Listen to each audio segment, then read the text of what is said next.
بسم الله الرحمن الرحيم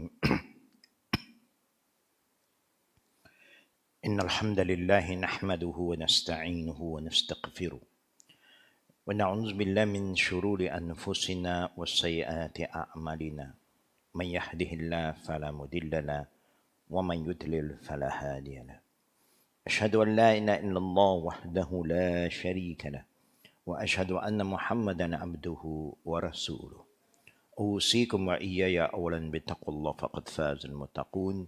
السلام عليكم ورحمة الله وبركاته. اللهم بك أصبحنا بك أمسينا وبك نحيا وبك نموت وإليك النشور. بسم الله الذي لا يضر مع اسمه شيء في الأرض ولا في السماء وهو السميع العليم. رضيت بالله ربا بالإسلام الدين بمحمد صلى الله عليه وسلم نبيا. اللهم إنا نسألك علما نافعا ورزقا طيبا وعملا متقبلا. يا مقلب القلوب ثبت قلوبنا على دينك وعلى طاعتك. اللهم أدخلنا جنتك وأجرنا من النار. ربنا آتنا في الدنيا حسنة وفي الآخرة حسنة وقنا عذاب النار. وصلى الله على محمد وعلى آله وصحبه أجمعين والحمد لله رب العالمين. آمين يا رب العالمين. All praises belong to Allah Rabbul Alamin for His mercy, for His forgiveness, for His guidance.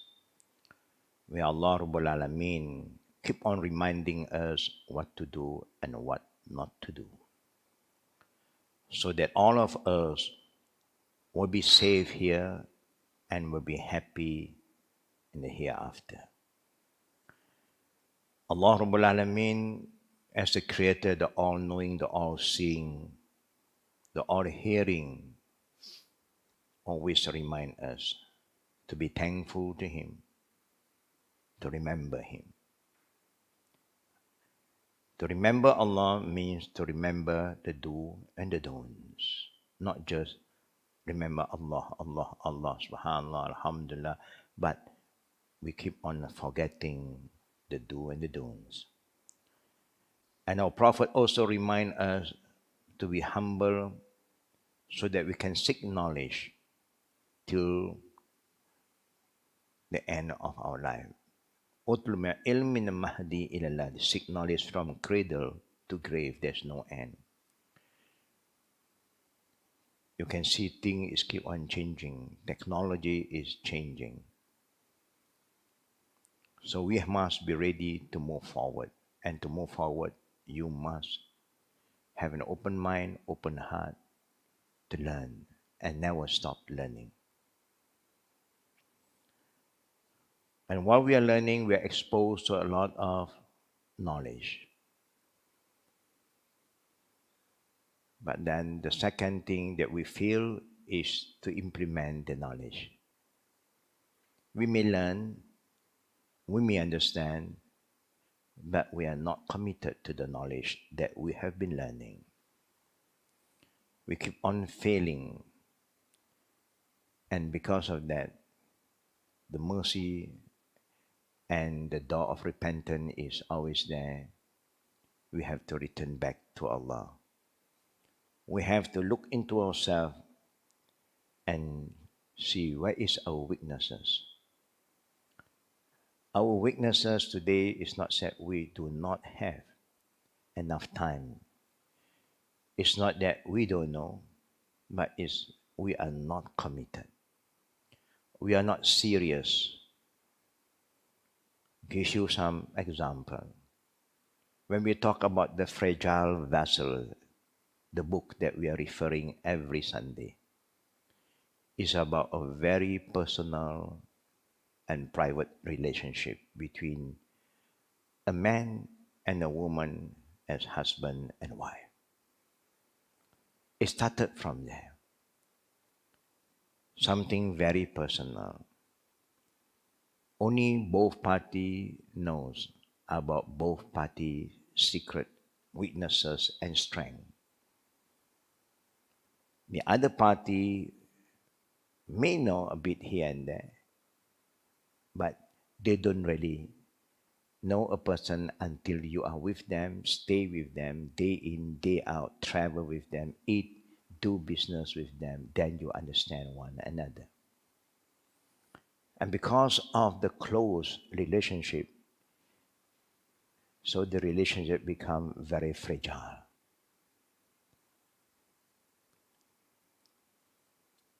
But when you are humble and you always believe what our Prophet have taught us, لا يؤمن أحدكم حتى يحب لأخيه ما يحب لنفسه.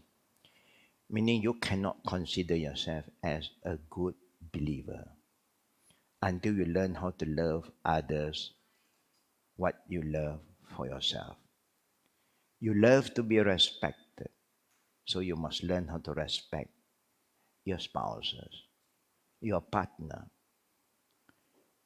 You love that they will listen to you. You also have the love to listen to what they have to say.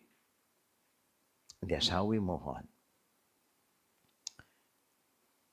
So when people want to get married, that's why Islam want us to get to know one another, ta'aruf,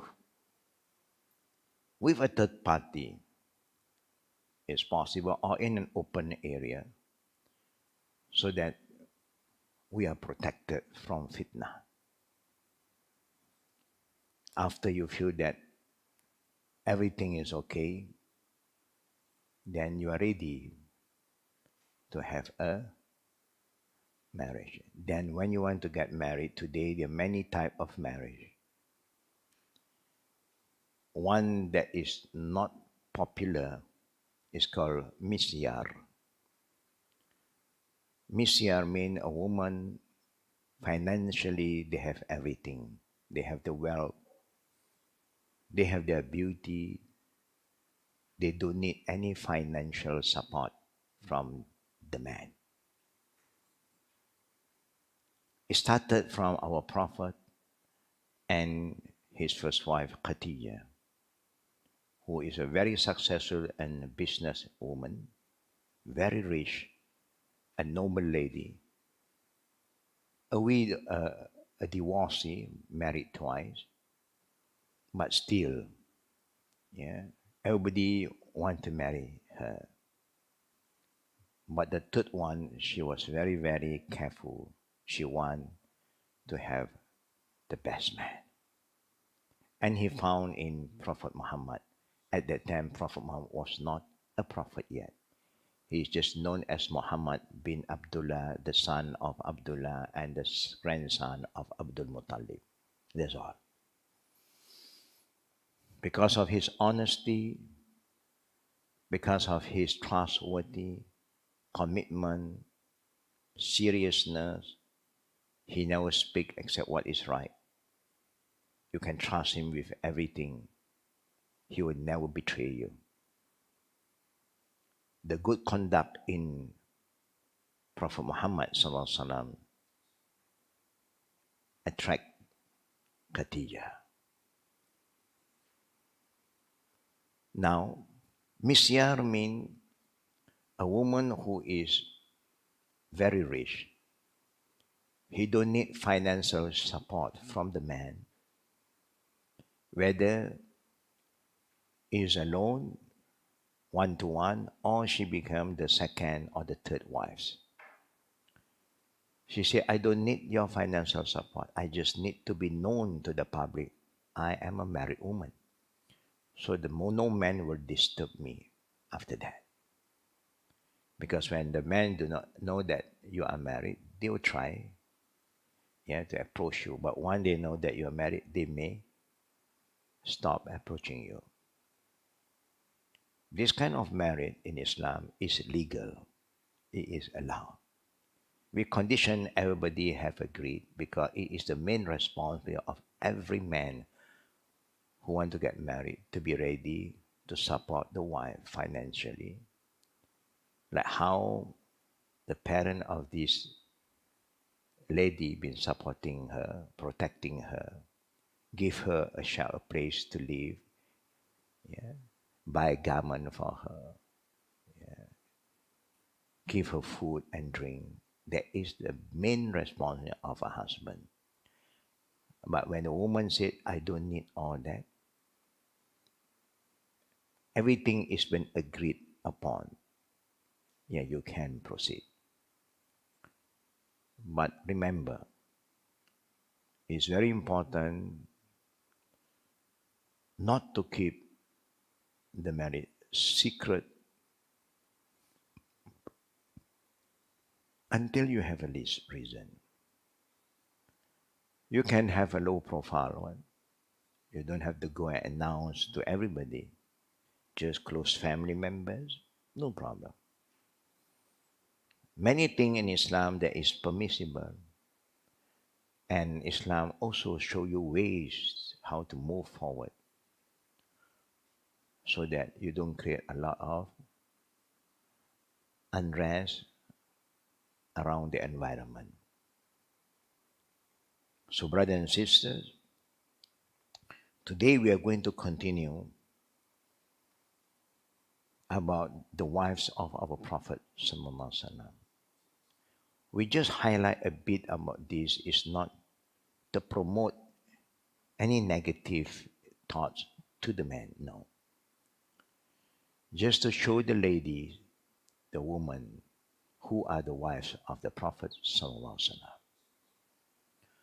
Because they set a very good example to all the sisters.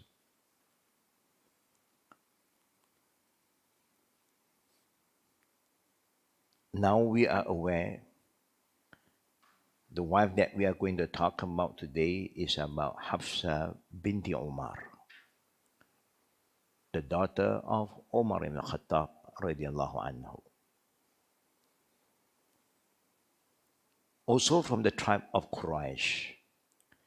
Now this tribe is also very important in the beginning of Islam, to the extent that the Prophet ﷺ did mention to Abu Bakr, and Abu Bakr cleared the misunderstanding among the people between the Muhajirin and Ansar from Mecca and from Medina. Mecca they call Muhajirin, and the people of Medina is known as Al-Ansar. When the Prophet ﷺ was alive, they don't have any problem. But the minute he passed away, after the burial, they start to talk among themselves. The people of Medina felt that the next leader for the Muslim, the future leader for the Muslims should be from the Ansar, should be from Medina. Because the Prophet chose to die in Medina. Then when Abu Bakr was passing by this group of Ansariyun, and he heard them talking about the selecting of the new leader. Leadership is very important. Yeah. In a family, leadership is very important. In a country, leadership is also very, very important. When there's no leader, there will be a lot of problems. So Abu Bakr then informed them, I heard the Prophet ﷺ said one day, as long as the tribe of Quraysh is still there among those who believe in Allah, they should be the successful leader after Prophet Muhammad ﷺ. They don't talk about who, the name is not been mentioned, but the people from Quraysh. Quraysh is a tribe from Mecca, well respected by other tribes. Yeah? I just share with you a bit of this. That's why it's important when the leader of the family passed away, the member family, when they gather, they must discuss and see who will take on the leadership of the family. Normally is the elderly son. But when you don't have son, then the daughter will come in. But if you have a son, but the son are not able because of the weaknesses the son have, then normally everybody will agree to pass it to those who are more able, and also remember that the mother will become the advisor. You got to seek advice from the elders. The leadership is just to make sure that everybody stay together as one family. Like how when our father is still alive, he want everybody to be together. So now the father is no more. We want everybody to stay together like one big family. And this is a very important value. Yeah?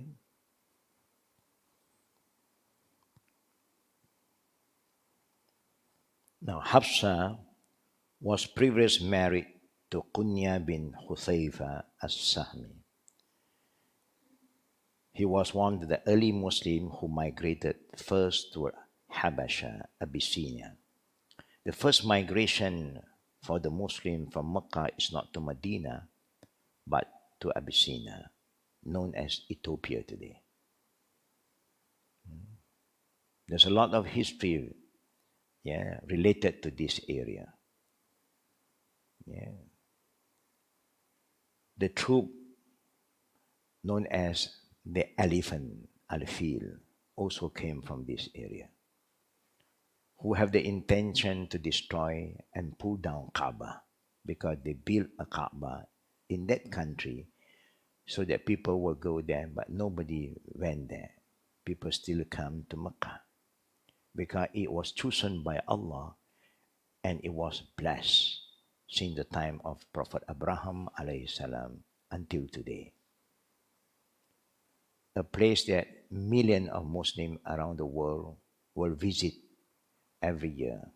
That is Mecca, the holy Kaaba.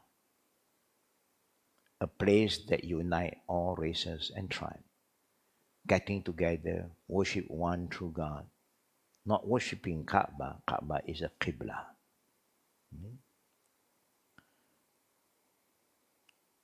The husband of Hafsa was a very, very sincere, loyal companion of the Prophet.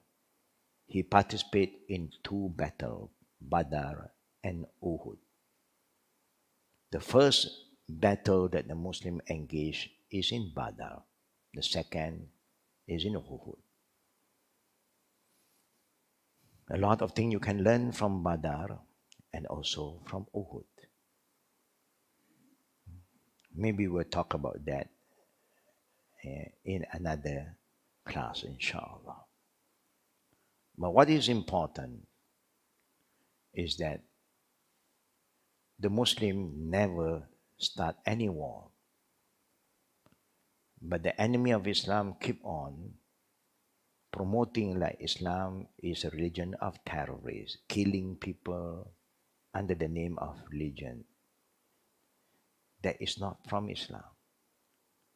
The Muslim is always there to defend their right to choose Islam as their religion, their right to worship Allah, which they believe in, and they never force anybody. But then they were forced to abandon the religion. If not, they will be killed. And that's why the Muslims have to migrate from Mecca. They never fight against these people. They just inform that that is my right, my choice to choose what I want to believe. But because you are a minority, your right was not being honored. It's okay, people don't respect your choice, but they should not have forced you. But they keep on forcing. So the Prophet command the first and the second group of the Muslim to migrate to Abyssinia. He never migrate, he stay on.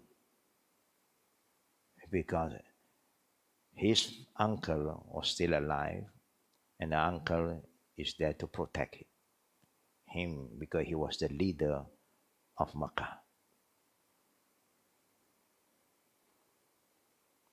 But when the uncle all passed away, now the people, the disbeliever, become more aggressive.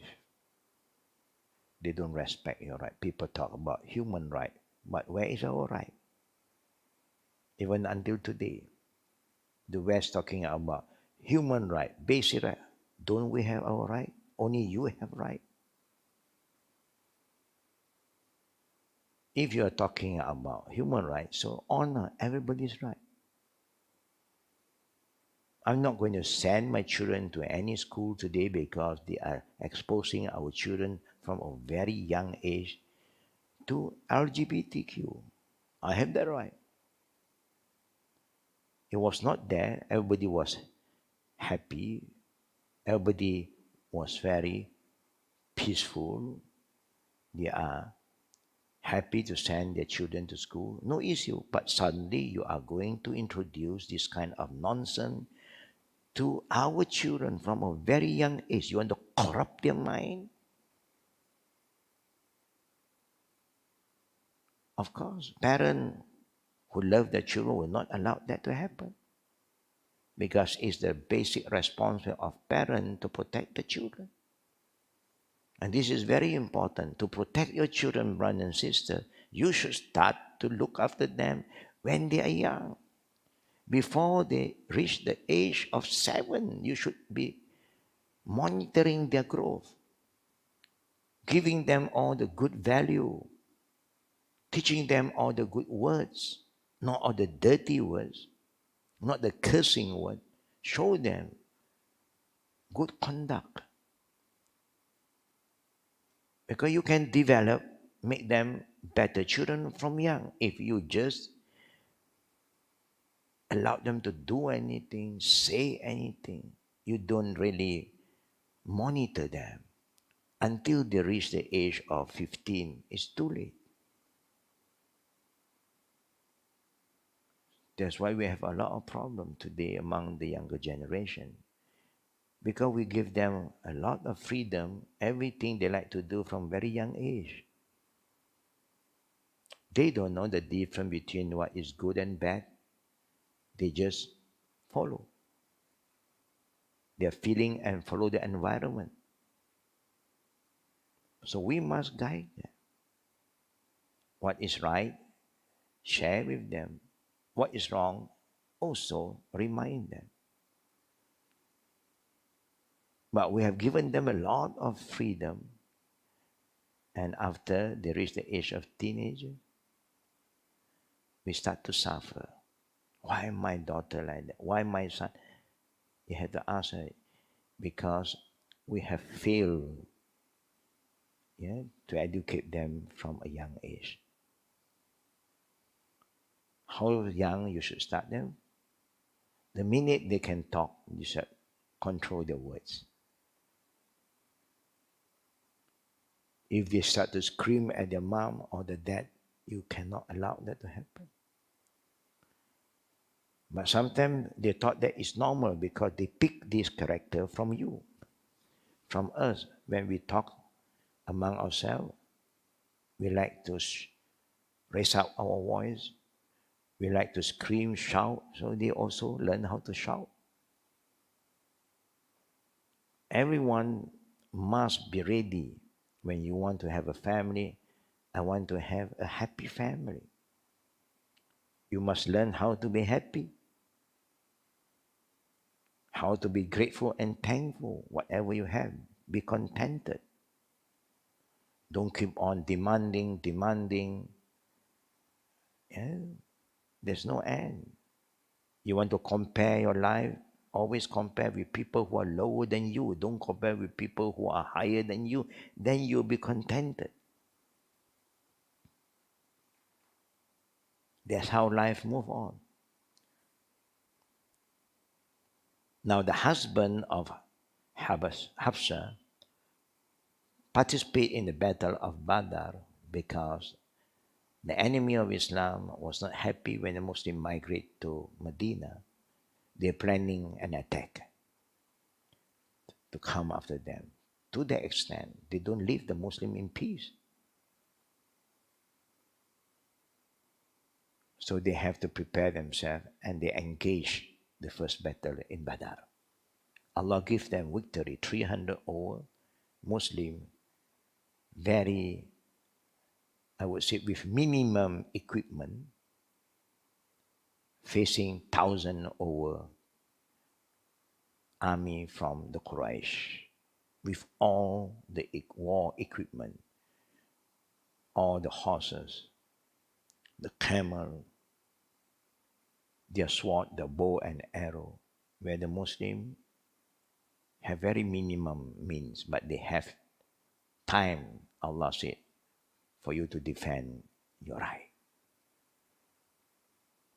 But always, when you defend yourself, the disbeliever always twist and turn and say, you see, we like to engage in war, we start the war, we like to kill people, na'uz billah.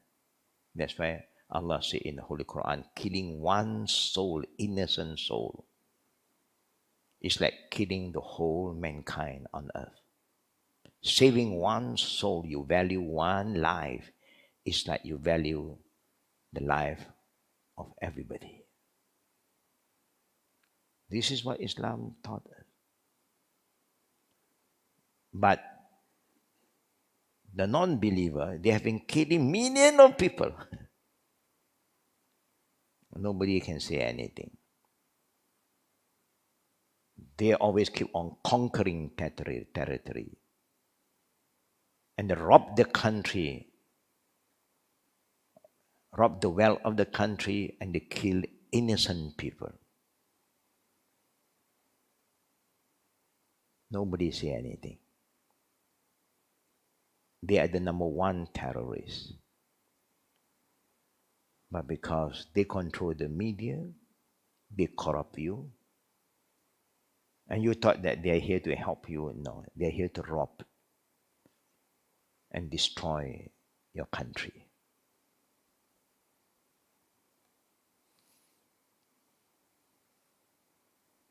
He also engaged in the battle of Uhud, the second battle, where the Muslim won in the first battle in Badr. It made the Quraysh very, very angry.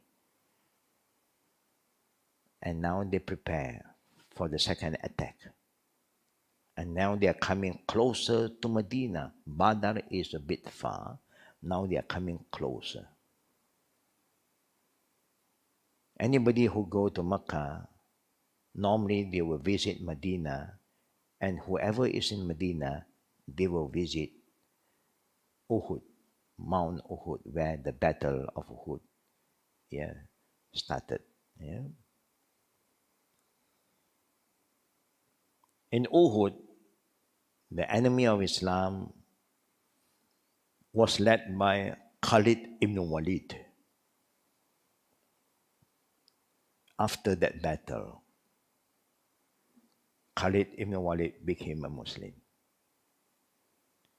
And later on, he was given a title, Saifullah, the sword of Allah.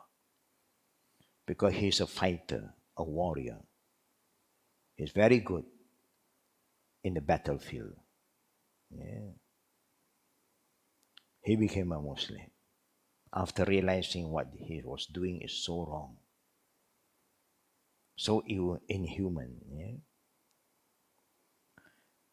So the husband of Hafsa engaged in a second battle and died from his wound right after Uhud. That meant he was not killed in the battlefield like Hamza. Hamza was killed in the battlefield. So they have a different kind of status in Islam. The Shaheed. But for the husband of Hamza, he died after the battle because of the wound, the injury that he had in the battle of Uhud. on the third year of Hijrah. So when Uhud start in the third year of Hijrah. That means after the Prophet migrate to from Mecca to Medina 3 years, then the battle of Uhud, the second battle start. If you go back to the history, the Prophet never sent troops to any country to kill anybody, but the Prophet was commanded by Allah to prepare from any attack from the enemy. So we are more on the defensive than offensive. Today, the people who stay so far, they send their forces everywhere around the globe. They open their base in Philippines, in the Middle East, in Korea. They still say that they are not terrorists.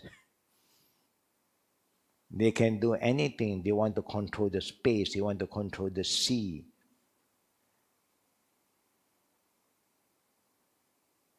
That is what is happening to the world today. They make us look stupid. Like you don't know anything, just follow. You have no right. I only have right. May Allah protect all of us.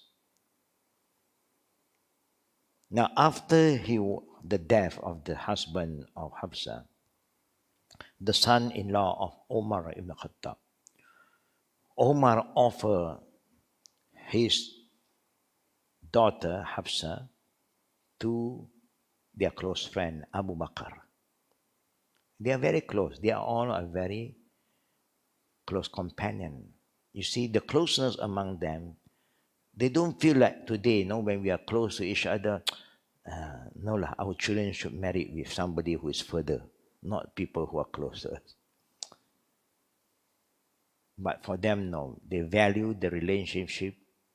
And Hafsa is Omar's daughter. Abu Bakr is Omar's close friend. And Abu Bakr have wives. But it's very common. They just want to make sure that their daughter will be in the good hand of a good man, not just to any man. They want to make sure that the daughter is passed to a good man. Even the man is married is important because then they will take care of their daughter. Not just any man. Of course, this value is no more there for us. When we are so close, cannot. How can we offer? He's my friend. He's like my friend. He's like a father to my daughter. Yeah. If Abu Bakr and Omar, they are close friends, and Abu Bakr is elderly than Omar. It's a father figure. No issue. Today cannot. You crazy, man. You see? Things have changed. Everything has changed. Yeah? This is to show you the value. Why the father quickly offer the daughter after the iddah. Only you can just remarry again if your husband die. Yeah? After 4 months, 10 days. You cannot get married again before 4 months, 10 days. If you're divorced, not because you become a widow, then after 3 months, then only you can think of remarrying. Yeah? There is a law in Islam, meaning they give you a time for reflection to prepare yourself and move forward. Yeah?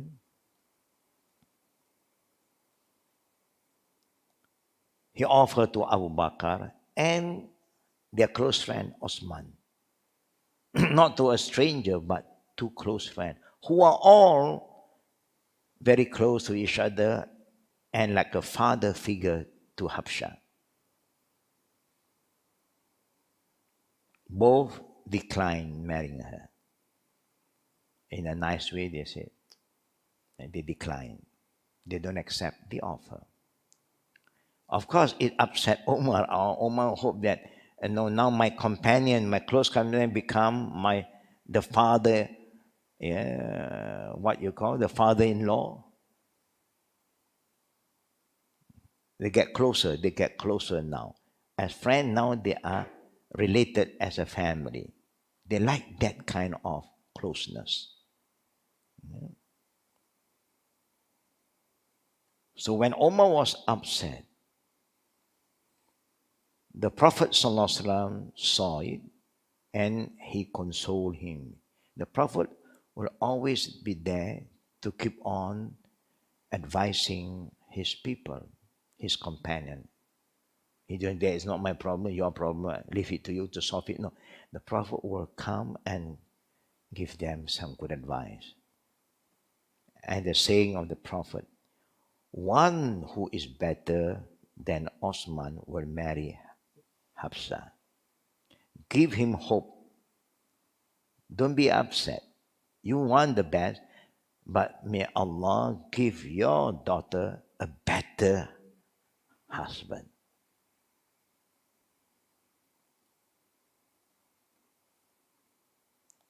And then he talked about Osman. He said, Osman will marry a woman who is better than Hafsa.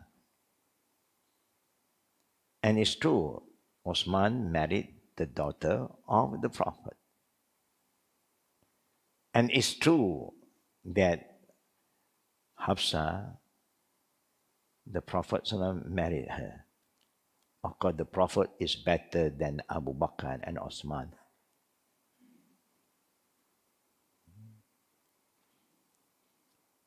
So when the Prophet married Hafsa, she was approximately 20 years old. Just imagine. That means they were married very young. At the time, people got married very young. Today, too young. 20 years old, cannot. Too young. They never finish schooling yet. Yeah. After finish schooling, 30 now, still young. Today, no children is old in front of parents. As we get older, our children grow, but still younger than us, of course. Because we love our children. I don't comment that it's not that we don't like our children. We love them according to our way, to the extent we want to control them. We want them to be with us. Now they have a life to move on. We should be very, very careful with the lifestyle today. You keep on delaying and delaying, and their feeling is developing. And they look at everybody, now got children. I am 30, not married yet. If I delay again, wait, 35. Wait, 40. So you have a lot of women today. Yeah. 35, 40, then only visit. Now you are ready. The problem may arise, they want to have family, children. They may not be able to have baby. Yeah. So what I'm trying to share with all the good brothers, especially parents, if you find a good man, and you know that your daughter have that kind of urge towards to be a woman, to be a wife, don't stop them, neither you should force them. Forcing haram, stopping them also is haram. Force people to get married is haram. And for girls, for all the sisters, remember, when any man come that you are aware of or recommended by your parent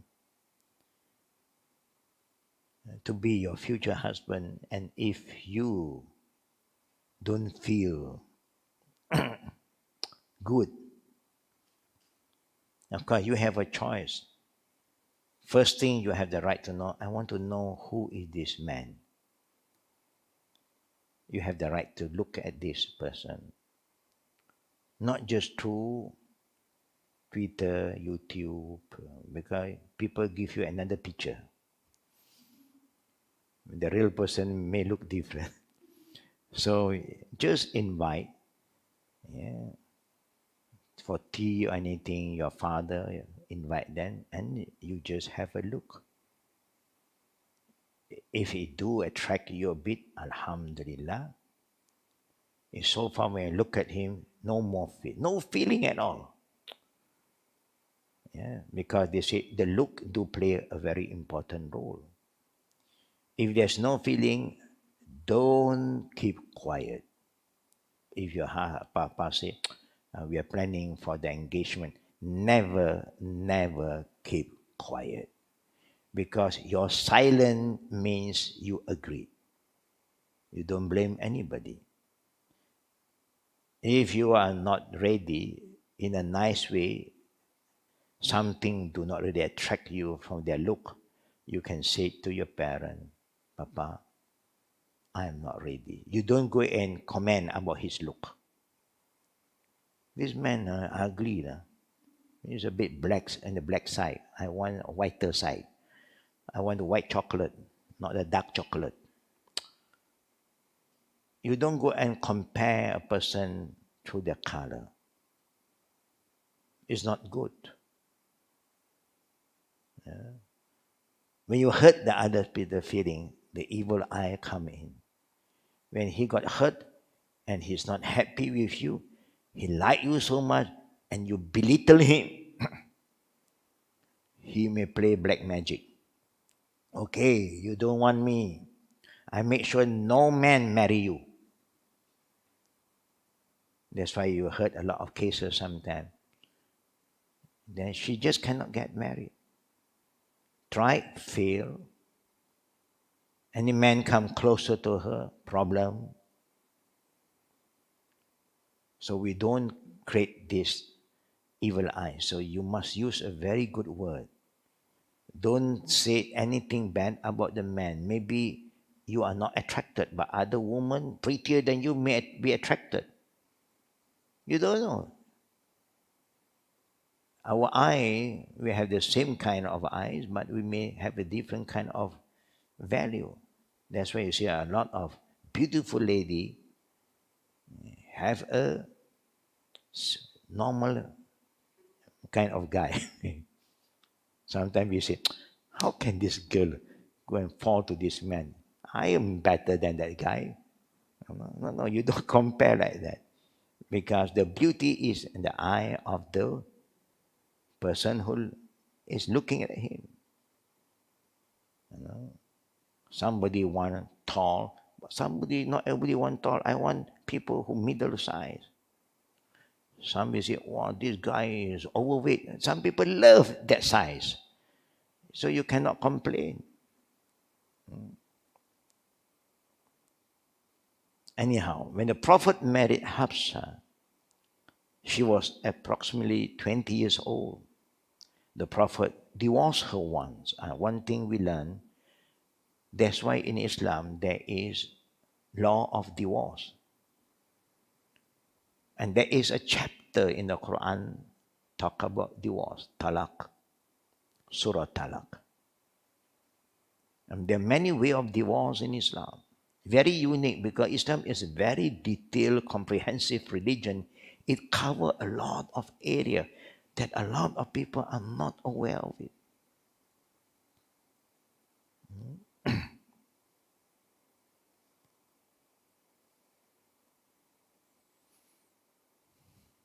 Now everything happened to the Prophet with the will of Allah.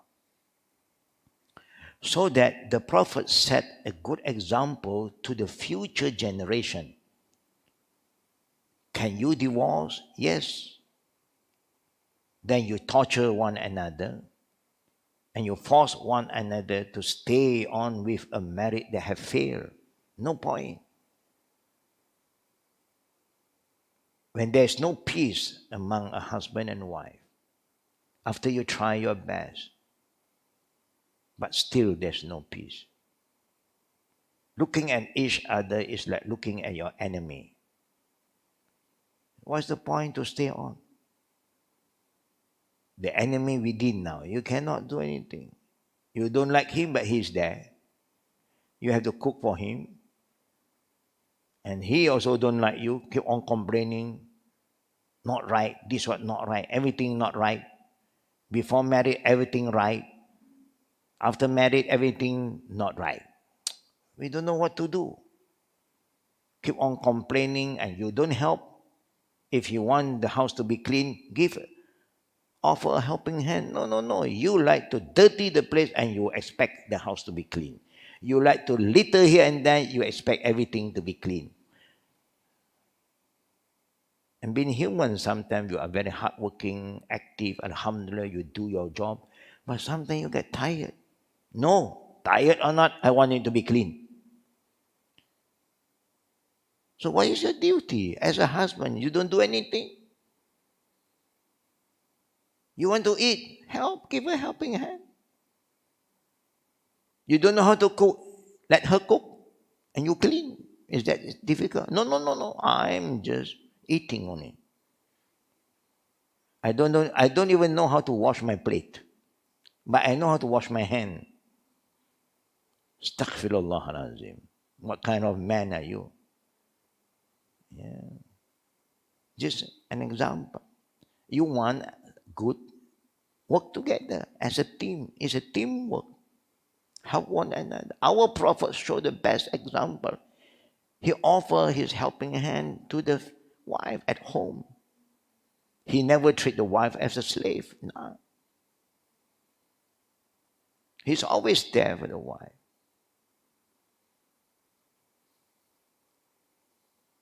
This is just an example.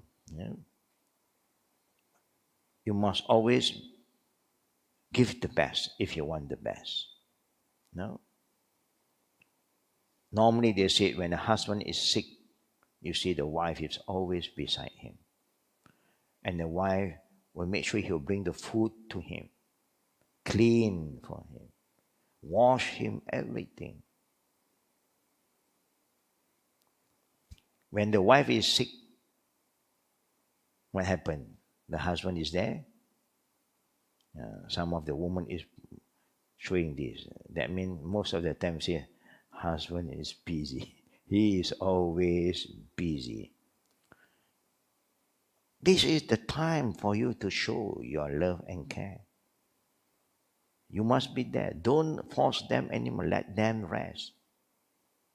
Bring food to them. You prepare. Now there are so many. You don't know to cook. You got 3-in-1 everywhere. Yeah. Give them healthy food. Cut fruit for them. Fruit also you don't know how to cut. Astaghfirullah. Simple thing. Learn from young. That's why parents must teach their children from young. Don't treat the children like boss. The small boss later on become big boss. From young, when you do something, teach your children, your son, to give a helping hand. It's very important. So they learn from a young age. So they become a good husband, a good father. All these are very important to start very early. But the Prophet divorced her one, probably for exposing a secret, remember, that he commanded her to keep. We will talk about what kind of secret in the future. But example, if I am giving you something extra, secret. It so happened that time I have something extra. The time I want to be with you, I have something extra. So I pass it to you. Keep it. Don't tell others about this. And you will have good intention. You go and share. And if you have multiple wives, the other wife came to know. Then problems start. She was waiting to see whether the husband come to her time, will also give something or not. Nothing, okay? Nothing. You don't have nothing. There's something. Here, nothing. So you create, unrest. Because it so happened the time that the Prophet want to come to you, he got something extra. So he passed it to you. It's not that he's not fair. Maybe he'll give another thing to others. But when he said this, keep it. To yourself. Keep it as you keep it. The secret of a wife, the secret of a husband is important. Don't go and tell anyone else. You have betrayed your husband. Do we know the weaknesses of our husband normally? When they are with us, or sometimes we know their weaknesses more than anyone else. Because they are so close to us. It's like our children. We know our weaknesses, the weaknesses of our children. We know how active our children and how lazy they are. We know. But you don't go and tell in front their cousin, in front their auntie, my son very lazy. He don't do anything at home. My daughter, astaghfirullah. Now next time when the uncle and auntie come, they disappear. They are shy because you keep on talking about their bad side or the bad thing you expose to family member or friend. They will be very shy. They are human like us. They do have their weaknesses, but they don't want people to know. Correct? Do you like people to know your weaknesses, sisters? No. So we must honor the privacy. It's just like when we are married. They may have some defect in our body. And the privacy of our body, who can see? Only our husband or our wife. Then are you going to go and tell your friend, hey, my husband, like this one, no. Hey, my wife, have problem, no, the skin like this. Astaghfirullah. Then anytime when your friend look at your wife, I think I know what problem this woman have. You don't do that. You find way to help, to heal, to cure, if possible. Send them to a clinic, skin clinic, to make sure that you can rectify if it is, something that you can rectify, do it. But you don't talk. Don't share that kind of privacy, secrecy to others, because neither any one of us like other people to know our secret. No, we don't like. So when then we discuss as husband and wife that this is a secret, so keep it. When you expose the Prophet, as a man, feel so hurt, the best thing, I cannot trust you anymore. I told you it's a secret and you betray me, I divorce you. Thing can happen, son. But the Prophet then took her back after she learned a lesson. The Prophet is showing that these are serious matter, not for you to play around.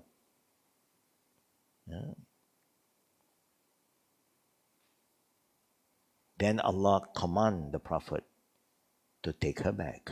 Within the period of Iddah, you just say to her, I want to come back. And she said, okay, finish. You don't have to remarry.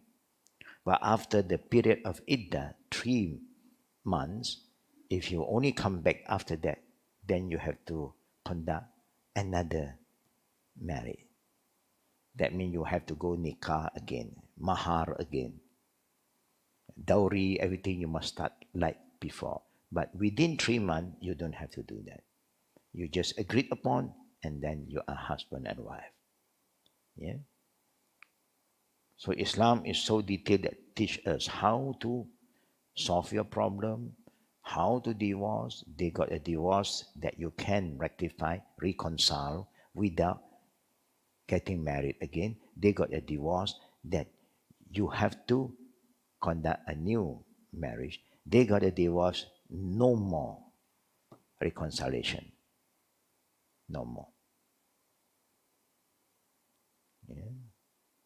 One of it is when you say to your wife, I divorce you once, and then you reconcile. Another problem, divorce again, reconcile again, problem again, divorce again, reconcile again. You miss the food sometimes. Yeah, so that means reconcile. After the third divorce, you divorce again, no more reconciliation. Even you miss her, you love her, even both parties want to be together, it is forbidden until she got married with another man, not planned by you, and then they divorce. If you want her back, then you can. This all is in Islam. That's why I say Islam is a very comprehensive, detailed religion. You don't get this kind of ruling in any other religion. Yeah. It's good to learn. There are 7 types of divorce in Islam. To other religion, divorce is divorce, khalas. But in Islam, there are 7 types of divorce. Yeah. So the Prophet said, Gabriel told me it's from Allah, take back Hafsa because she fasts frequently and perform long prayer at night, known as the tahajjud prayer, and she'll be your wife in Jannah. She made a mistake. Yeah. So the Prophet reconciled that with Hafsa. Yeah. She died in 45 Hijrah in Medina after the Prophet ﷺ passed away, of course. Yeah? So sisters, this is some sharing with all of you today. What is important also for the brothers, yeah? The history of the wife of the Prophet is very important for the sisters who is going to be a wife or who is a wife now to somebody. Try to look into how wise they are, how noble they are, and also what happened, lesson learned for all of us. Yeah. So when there's any kind of secret among husband and wife, don't say or expose the secret to others unless you agree. Inside the husband have a defect, and then he don't mind for you to go and tell somebody to seek advice, then you can. But if not, don't do that. Yeah. Our children have their own secret too. Remember. Also, don't expose their secret. But I hope, as mother especially, if there's any abuse in the family, don't keep it as a secret. It's not healthy at all. You fail to protect your children.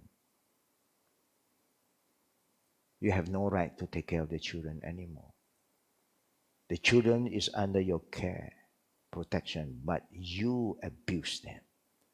If the mother came to know, the mother cannot keep quiet. That is too much.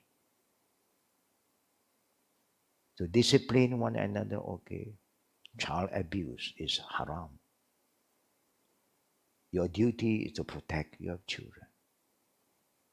If you feel, both of you have felt, the father abuse,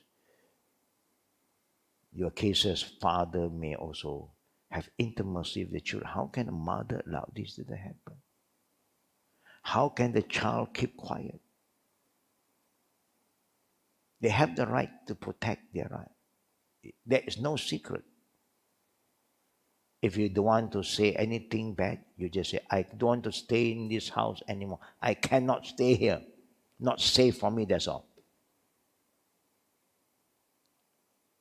But if the father tries to put more pressure, there's a time you can expose to safeguard your life. You have your dignity, your honor. That's why grown-up children, you don't allow them to go and sleep on the same bed with you. You have son, grown-up son, don't allow that to happen.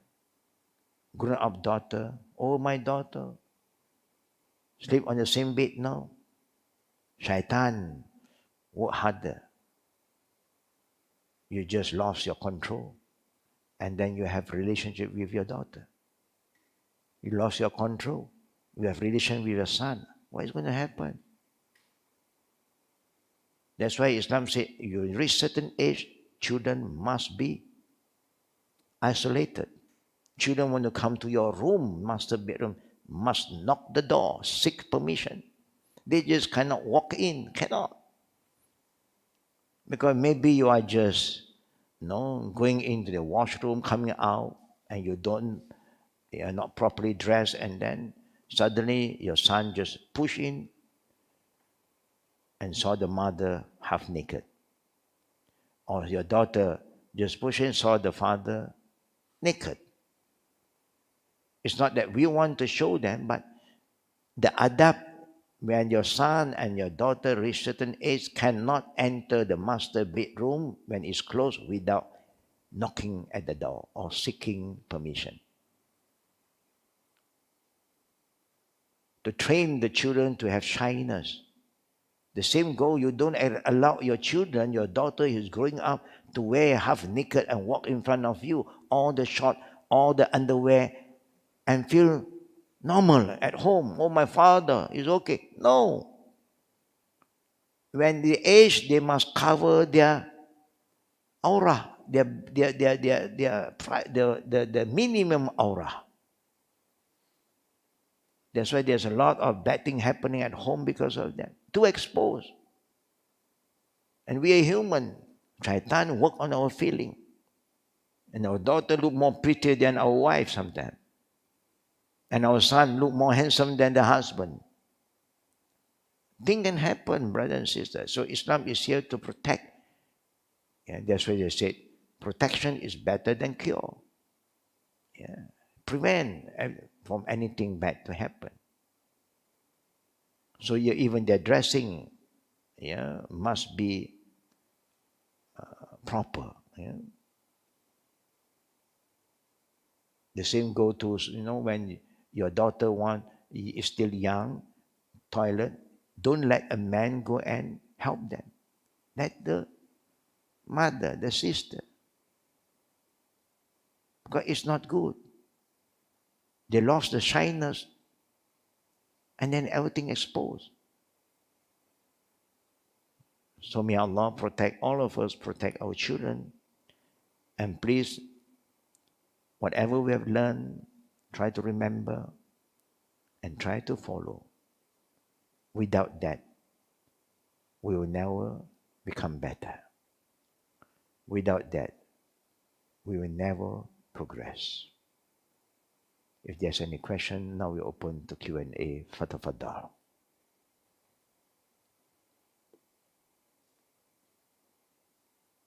Any question from the sisters first?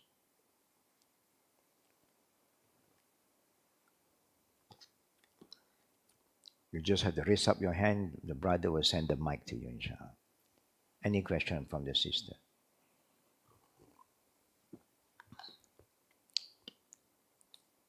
Is the topic today very, very sensitive?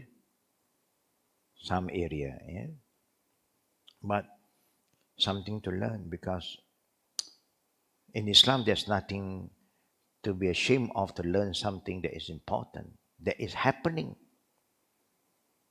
Yeah? Just to alert everybody, yeah? So that we can protect ourselves, protect the family. Yeah. Any question online, Putri? Yeah. Start from the. Salam Sheikh. Is it a sunnah to recite surah after Al-Fatiha on the third and fourth rakaat for Zuhur and Asar? Repeat. Is it a sunnah to recite surah after Al-Fatiha on the third and fourth rakaat for Zuhur and Asar? For Zohar and Asar. Not need for Zohar and Asar, even Maghrib and Isha, the third and the fourth raka'at. Normally, the Prophet ﷺ would just recite Fatiha. But if somebody want to recite further than that, if I'm not wrong, yeah, the Prophet never stopped them. Yeah, but sufficient. The surah after Fatiha to be recited in the first and the second unit of the prayer. The third, just Fatiha without other surah. That's why there's a difference in the length of prayer. Why first, second rakat is longer, third, fourth is shorter. Because you don't need other surah except Surah Al-Fatiha. That is my answer. Next. No more. Any other question from the sisters? Yep. Pass. Yeah, this is the mic.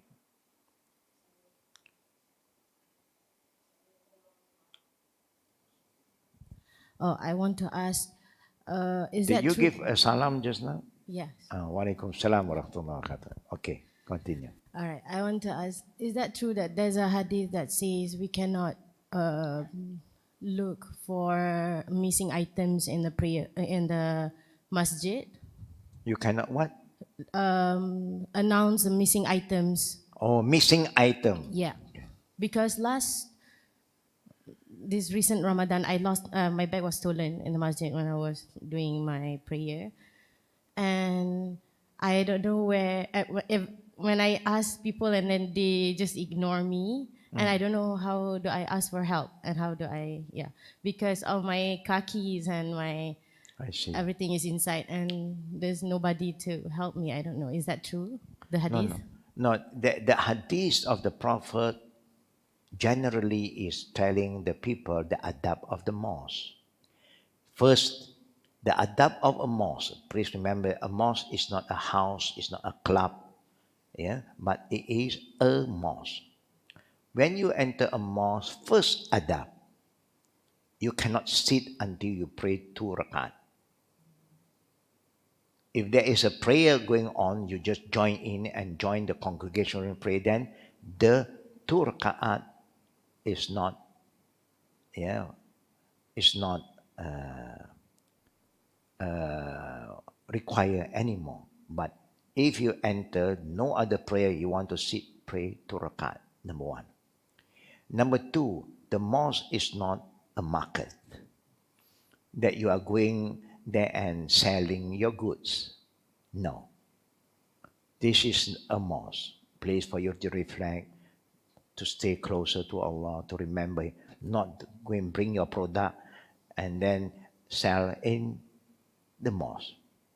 Of course, the mosque is not a place for you to go and announce if the thing is not lost there.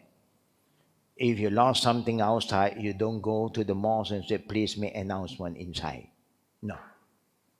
But if you know that you lost your thing inside, we are worried that people may overlook their thought. They just bring it to the authority. See, I found this thing. I don't know, belong to who? Keep it to the authority. So the authority have the right. Yeah. If you are sure that you lost something while you are in the mosque, yeah, maybe you are taking wudu sometime, then you want to take ablution, you may open your wash sometime, or you may misput your phone somewhere. You can alert the authority, but you don't do it by yourself. Because when you do it, it's like you are taking the mosque like a normal area. No, you can say anything. You pass the information to the authority. The authority have the right to make an announcement. Not everybody make announcement. And whoever found this, because people who want to make announcement also must be very wise. Like here, when people come here, they may misput some of their belonging, and then they pass it to me. Of course, if something happened here, that means the people around here must have forget something. So they are not aware, they forget, they're busy talking with friends. Later on, suddenly, if nobody informed them, later on they realize, they come back. So what we do, people pass it to me, example. I cannot say, whose wash is this? It's not right.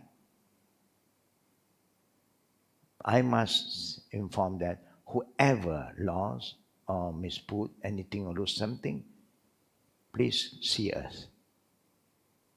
So they will come. I'm not going to tell them what I found. What is the thing? No? I thought I lost my phone. There's no phone here. Then you know that is not theirs.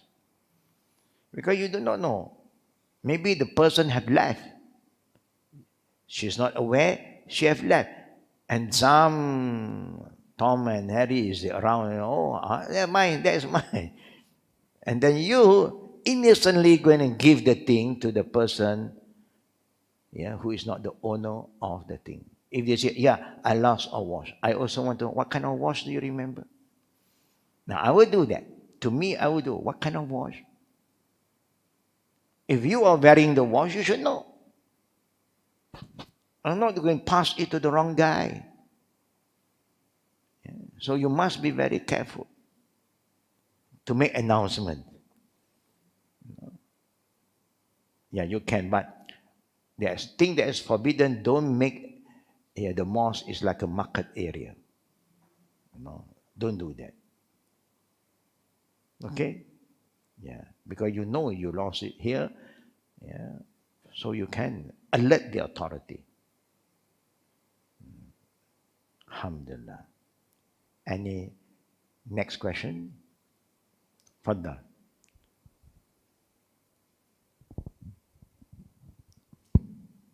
Assalamualaikum warahmatullahi wabarakatuh. Waalaikumsalam warahmatullahi wabarakatuh. I have a question. Women now, when they reach a certain age, they are allowed to go for Hajj and Umrah without a mahram. Mahram. Right. So, if they are capable to go on their own, is it encouraged or advisable to wait until she has a mahram? If you are sure that you can have a mahram, easy to get mahram, then travel with a mahram. Highly recommended because the Prophet said so. Even the scholars may have some different opinion lately because the importance of having a mahram is because of the safety, the security of the woman. There was a time, even the men are not supposed to travel to Mecca alone, even the men. Because you don't have flight at that time, everybody travel by land, it's a long journey, and it is not safe for you to travel alone. So even the men should travel in a group. Because when you travel alone in a foreign land, through desert, in a very quiet, people can rob you, kill you. Your journey is not safe. But in a group, you feel more protected because the highway robbery is everywhere. People just wait for the opportunity. Oh, you're alone. They can just come and rob you, kill you. So even the men cannot travel alone. But when the situation has changed, the traveling security is there from point to point, so that is where the scholars come in and look into the hadith about the Prophet forbid the woman to travel without a mahram. A journey of a day and night journey, example, is for the security. But when you reach certain age, so that's why the age come in. The scholar have to look into the reality of the life that we are facing today. Number one, we are able to travel in a group, organize, and our husband or our brother or our father or our uncle who is our mahram, they are not able to travel with us. They don't have the intention to go to Hajj. So have to wait, because having mahram is wajib. It's wajib for the woman. But performing Hajj is rukun. Rukun, the law of rukun is more essential than wajib. So you cannot let wajib stop you from performing your rukun, the pillar of Islam. But when sunnah is concerned, then the wajib overrule. So if you know that they can, soon they want to go to Hajj, then you delay for a reason. But if not, then you know you have to go fast, because you don't know when you are able to go. Today you're healthy, this year you had to, next year we don't know. But when they can organize in a way that our family are comfortable, they are sure we are safe, everything is taken care, everything is organized in a group, this is where the opinion come in that they allow. Yeah.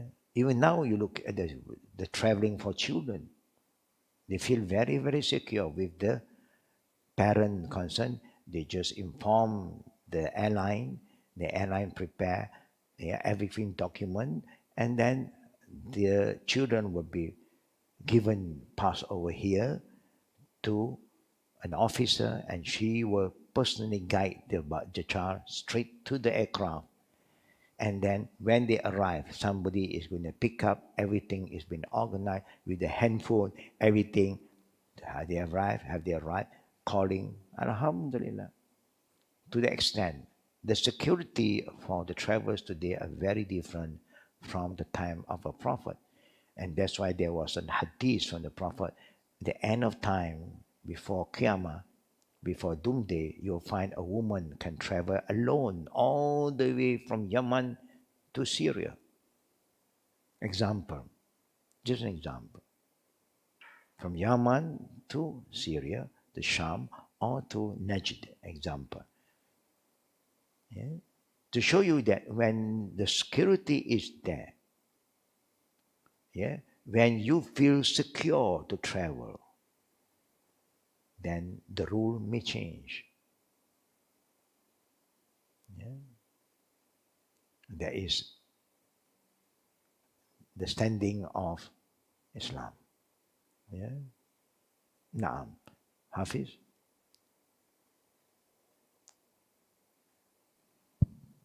Assalamualaikum warahmatullahi wabarakatuh. Wassalamu warahmatullahi wabarakatuh. Regarding the Tahiyatul Masjid. Tahiyatul Masjid. Naam. If says it's already azan, but there's time gap between the azan and the Iqamah. Should we and we just arrived?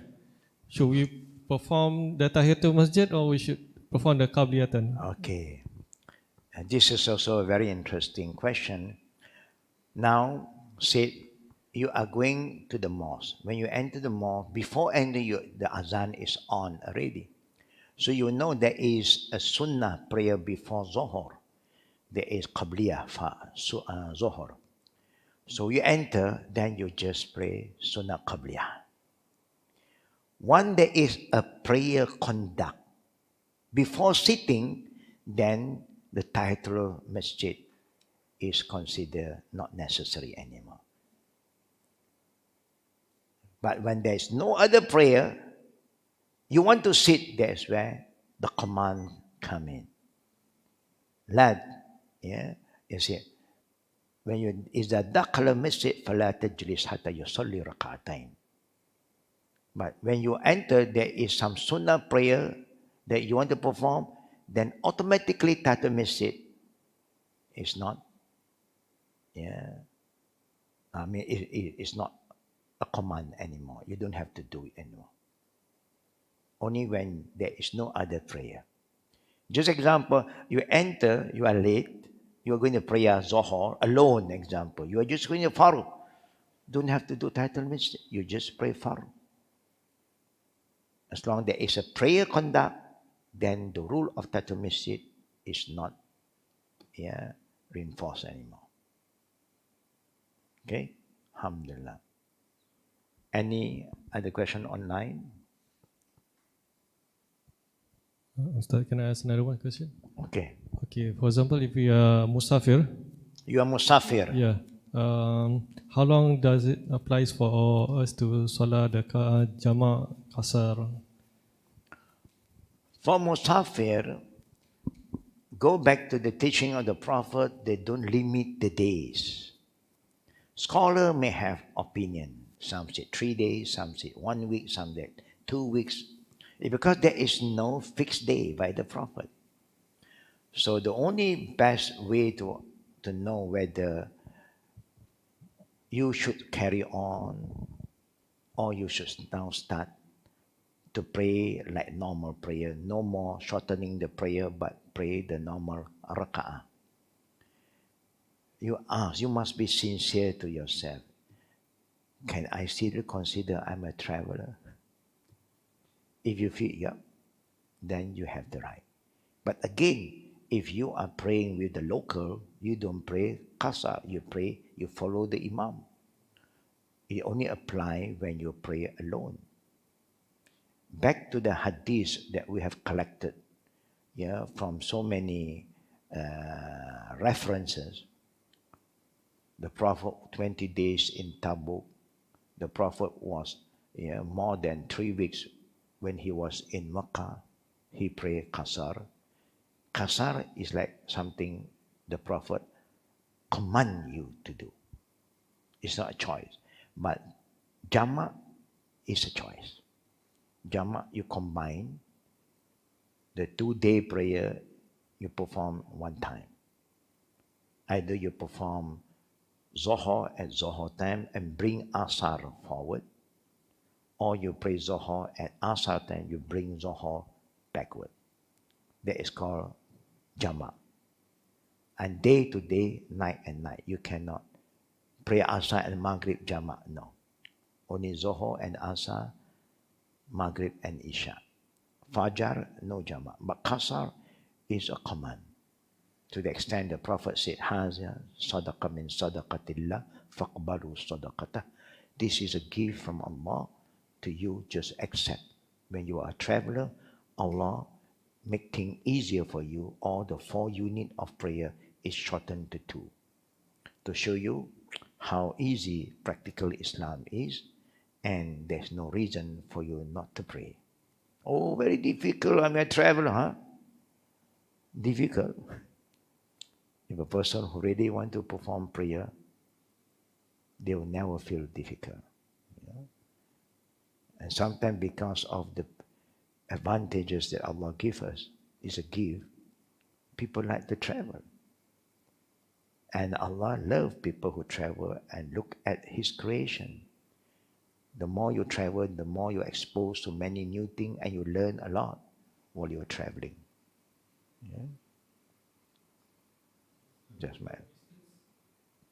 Yeah, the distance also is not fixed by the Prophet. Days, number of days, and the distance was not fixed. But you must ask yourself, if this is the routine, I stay in my house here, but I work here every day, you don't consider yourself as a traveler. This is a routine. A travel that you are moving from one place to another place, and it's not a routine for you. Yeah. So whoever want to fix the number of kilometers, maybe they'll just want to have some guideline to make it easier for them. See, if I travel less than 40 kilometers, I don't consider Muslim. If I go through more than 40, I just example. Now, this is from the opinion of the scholars. Everybody is trying to find something to help them to identify whether they are able to shorten their prayer or not. Whether they are qualified to call themselves that they are travelers or not. That is the musafir. Yeah? Jazakallah khair. Yes? You have only one more? Two more, okay. Assalamualaikum, Sheikh. Wassalamu warahmatullahi wabarakatuh. Is divorce something that both husband and wife agree on? Why in Islam the man has the right just to say the words "I divorce you" and leave the wife? What is the right of wife here? Interesting question. If you look at the law of marriage and divorce, it have the same kind of value. Can you get married when both parties don't agree? Only one party wants. Can you get married? Okay. Can you get married? No. Both parties must agree. And not by force.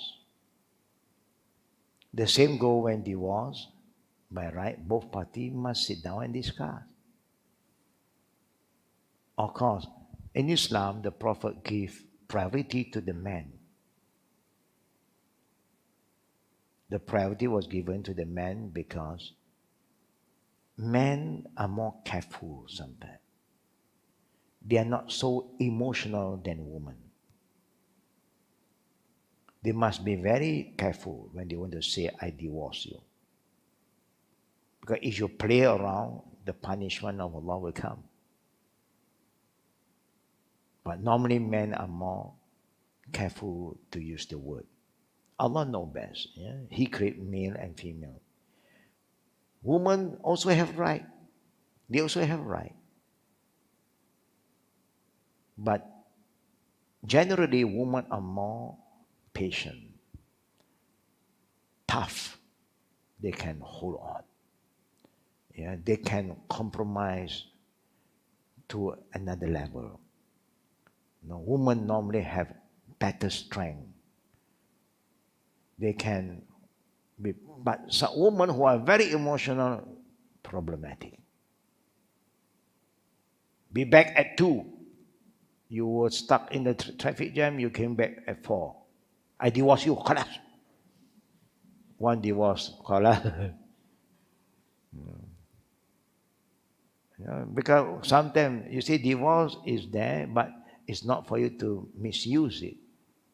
And when we are emotional, we can say it very easily. I've cooked for you. I said you should be back for dinner. No, okay. You don't come for dinner. Okay, I wait for you. You come home, I divorce you. This thing can happen. Because for women, it's just expression. But they misuse the word. This is not a word for you to play around. Normally, in communication between husband and wife after marriage, who talk more? Husband talk more or wife talk more? The brother said wife talk more. Yeah, in general, wife. Because who is the best person for you to share, to talk to? Your wife, your husband. You don't have friend like your husband. Your husband always go out, got friend to talk to. Your wife is always at home. So who to talk more than your husband? So that is the nature. That's why women are very fast in expressing themselves. It's nothing wrong. That is your fitra. That's why sometimes they remind the man, don't share everything to a woman because of that. They are naive. They don't mean bad, but they can say it out very easily. Very emotional people. It's not bad to be emotional. You need to have that emotion sometimes, so you're sensitive. Men are, they say, kulit tebal sikit, hardcore a bit. That's why men die faster than women. They don't know how to express. Keep meletup. Heart attack kelas. Woman just let out. You got heart attack, I'm okay, alhamdulillah. So everybody have their strength. So Islamically they say, why men was given because men are more careful when coming to using certain word. So that should be the man's character. Don't be hasten in something that is bad. Something good, be hasten. So may Allah protect us, but women also have right to free themselves. The best husband and wife is how you discuss and talk so good, respectfully when you want to get married. That should be the example when you want to end your marriage. Sit down, talk. You don't have to scream if there's no more love and no more mercy. When you have no love, you have mercy, carry on. Mercy, no more mercy. I just want to find your fault every day. Everything wrong. What's the point? Now, man, if you think that the best for you is to have a good ending, let us have a good ending and move on. Some couple, friends, they become very good. They just cannot live together for too long. So everybody must prepare. That is where the qada and qadar is important. To understand the qada and qadar, taqdir. So may Allah protect us, brothers and sisters.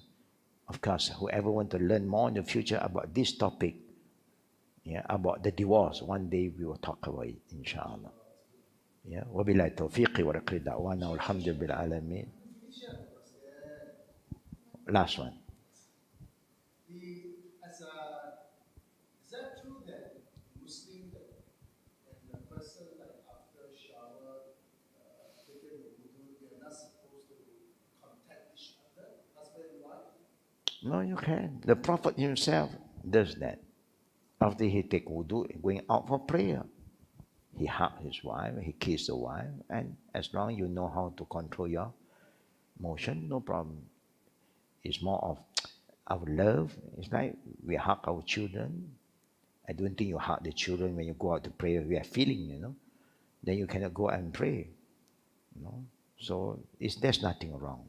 For those who knows. People who do not know, don't touch me. You keep on time, you're a shaitan. Every time I want to go out and pray, you come and disturb me. You break my wudu, and then they are going to declare war already. May Allah protect us. Subhanakallahumma bihamdik. Ashhadu an la ilaha illa anta astaghfiruka wa atubu ilayk. Assalamu alaikum warahmatullahi wabarakatuh.